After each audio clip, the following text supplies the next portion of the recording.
Pernahkah Anda membayangkan seorang guru memanggil muridnya tanpa surat, tanpa utusan, bahkan tanpa suara? Tidak ada telepon, tidak ada pesan, tidak ada siapa-siapa yang datang membawa kabar. Namun sang murid tiba-tiba paham. Ia tahu bahwa gurunya sedang memanggil. Dan yang lebih mengejutkan lagi, tanda panggilan itu bukan kata-kata, melainkan sebatang tongkat.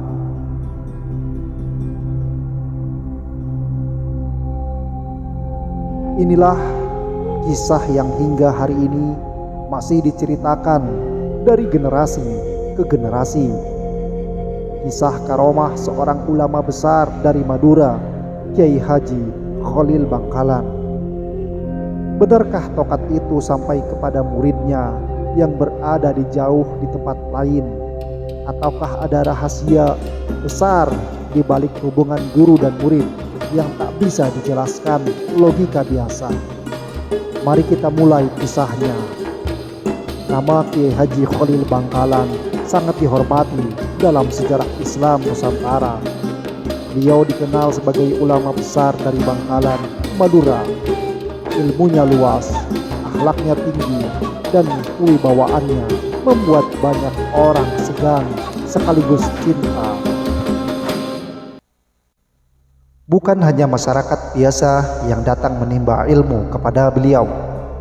Banyak tokoh besar Nusantara juga menghormatinya. Salah satu murid yang sangat terkenal adalah Kiai Haji Hasyim Asy'ari, sosok yang kelak menjadi pendiri organisasi Islam terbesar di Indonesia, Nahdlatul Ulama. Hubungan antara guru dan murid ini bukan hubungan biasa, bukan sekedar belajar kitab lalu pulang, tetapi hubungan rohani, hubungan batin, hubungan yang dibangun dengan adab, keikhlasan, dan cinta kepada ilmu. Dan justru dari hubungan itulah lahir kisah yang sangat menegangkan ini. Suatu hari diceritakan Kiai Haji Khalil Bangkalan ingin memanggil murid tercintanya, Kiai Haji Hasyim Asy'ari. Masalahnya sang murid berada jauh dari Bangkalan. Di masa itu perjalanan bukan perkara mudah. Tidak ada kendaraan cepat, tidak ada telepon, tidak ada cara instan untuk menyampaikan pesan. Orang biasa mungkin akan bingung bagaimana cara memanggil murid yang berada sangat jauh. Namun para wali dan ulama besar seringkali memiliki cara yang tak terduga. Konon Kiai Haji Khalil Bangkalan hanya mengambil tongkatnya, tongkat yang biasa beliau gunakan, lalu dengan tenang beliau melemparkannya. Bukan melempar dalam arti marah, tetapi melempar sebagai isyarat, sebagai pesan, sebagai panggilan. Orang-orang yang melihat saat itu mungkin bertanya-tanya, apa maksudnya? Mengapa tongkat dilempar begitu saja? Tak ada yang menyangka tongkat itu akan menjadi bagian dari kisah besar yang terus dikenang hingga sekarang. Sementara itu di tempat yang jauh, Kiai Haji Hasyim Asy'ari sedang menjalani aktivitas seperti biasa, mengajar, belajar, membimbing masyarakat. Tak ada utusan datang, tak ada surat tiba, tak ada kabar apapun. Namun tiba-tiba datang sebuah tanda. Dalam berbagai versi cerita, tongkat itu ditemukan sebagai isyarat. Ada pula yang meriwayatkan bahwa beliau langsung memahami panggilan gurunya melalui firasat dan hubungan batin yang sangat kuat. Begitu menyadari tanda itu, sang murid tak menunda. Ia tahu guru memanggilku. Tanpa banyak tanya, ia segera bersiap melakukan perjalanan. Bayangkan itu, di zaman ketika perjalanan jauh penuh risiko, seorang langsung berangkat hanya karena sebuah tanda. Mengapa? Karena bagi murid sejati, panggilan guru bukan hal sepele.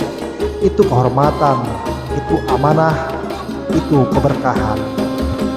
Setelah menempuh perjalanan, sang murid akhirnya tiba di hadapan gurunya. Ia datang dengan penuh takzim, penuh hormat, dan penuh keyakinan. Ketika bertemu, tak perlu banyak penjelasan. Sang guru tahu muridnya memahami pesan itu. Sang murid tahu gurunya memang memanggil. Di momen seperti inilah banyak orang merasakan bahwa hubungan guru dan murid bukan sekadar komunikasi biasa.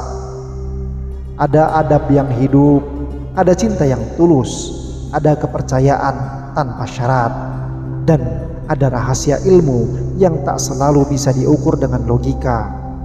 Kisah tongkat ini akhirnya menjadi simbol bahwa kedekatan hati bisa melampaui jarak, bahwa adab bisa membuka pintu pemahaman, bahwa murid yang tulus akan peka terhadap panggilan gurunya. Terlepas dari bagaimana detailnya peristiwa dipahami, kisah ini menyimpan pelajaran yang sangat dalam. Pertama, hormati guru. Di zaman sekarang, ilmu sering dicari cepat. Buka internet, cari jawaban, selesai. Namun kisah para ulama mengajarkan bahwa ilmu bukan hanya informasi. Ilmu juga cahaya yang lahir dari adab kepada guru. Kedua, jangan remehkan ikatan batin dalam kebaikan. Hubungan yang dibangun karena Allah memiliki kekuatan yang berbeda. Kadang tanpa banyak bicara, seseorang bisa saling memahami. Ketiga, karomah bukan untuk pamer. Para ulama tidak mengejar keajaiban. Mereka mengejar keikhlasan.